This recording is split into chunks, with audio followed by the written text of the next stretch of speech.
Je suis Thiombianoren Stéphanie, jeune activiste des questions de santé sexuelle et reproductive.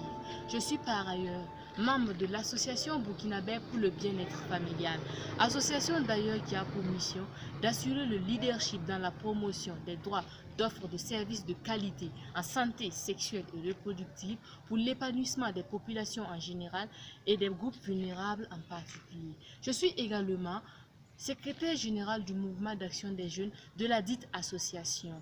Dans ce mouvement qui regroupe des jeunes volontaires et des jeunes ambassadeurs de la planification familiale et de la santé sexuelle et reproductive, nous menons un certain nombre d'activités telles les causeries débats, les causeries éducatives, dans le but d'obtenir un changement de comportement auprès de nos pairs non seulement, mais aussi pour accompagner l'association dans sa vision qui est d'obtenir un Burkina Faso dans lequel tous les individus, sans discrimination aucune, puissent jouir pleinement de leur sexualité en toute responsabilité. L'on ne saurait donc parler d'épanouissement sexuel sans pour autant parler des méthodes de contraception. Et dans cette vidéo, je vais montrer l'impact positif que nous avons à tirer lorsque nous investissons dans la planification familiale.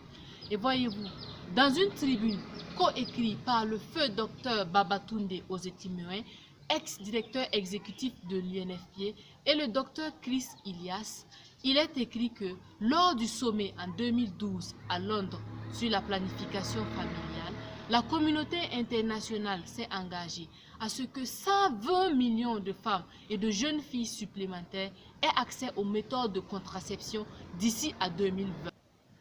Il est à noter que ce partenariat mondial appelé Family Planning a été lancé lors du sommet de Londres pour faire progresser cette dynamique. Un rapport de Family Planning 2020 montre que le nombre de femmes utilisant les moyens modernes de contraception a augmenté de 24,4 millions.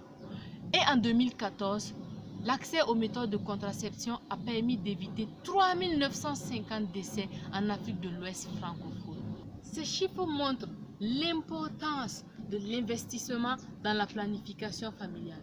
Mais malheureusement, l'on n'est pas sans savoir que le manque d'accès à la planification familiale, particulièrement dans les pays pauvres, est un facteur contributif à la croissance démographique. Les causes jacentes à cette augmentation en Afrique subsaharienne sont imputables à l'éducation, à la richesse, voire même à la résidence. C'est pourquoi nous, en tant que jeunes ambassadeurs de la planification familiale, œuvrons à faire des plaidoyers auprès de nos autorités afin qu'ils éliminent les obstacles sociaux et économiques à la planification familiale en augmentant le financement consacré au planning familial. Car cela permettra à la communauté de gérer et de maîtriser la taille de sa population de façon à respecter son environnement, à agrandir sa sécurité alimentaire, à faciliter l'accès à l'éducation et à l'emploi, voire même à l'eau potable et à un logement pour tous. En un mot,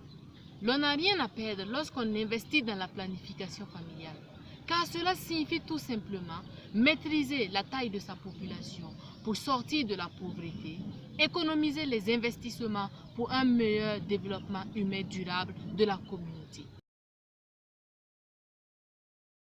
En ce qui concerne la planification familiale, il faudrait se dire que d'abord il faut qu'on se rappelle une chose, c'est que c'est une façon de pouvoir aider les individus et partant des individus, la communauté entière et partant de cette communauté entière, le pays, les gouvernants, pour pouvoir gérer de façon harmonieuse, de façon à ce que tout le monde puisse vraiment pouvoir joindre les trois bouts, pouvoir être en mesure d'avoir les trois repas et pouvoir avoir de quoi s'occuper utilement pour en tout cas son avenir et son devenir. Je ne suis certes pas Martin Luther King, mais je ne saurais terminer cette vidéo sans vous parler de mon rêve. Oui, j'ai fait un rêve où toutes les femmes ont librement accès aux méthodes de contraception. J'ai fait un rêve où aucune grossesse non désirée n'a été enregistrée. J'ai fait un rêve où toi, moi, nous décidions tous de notre méthode de contraception.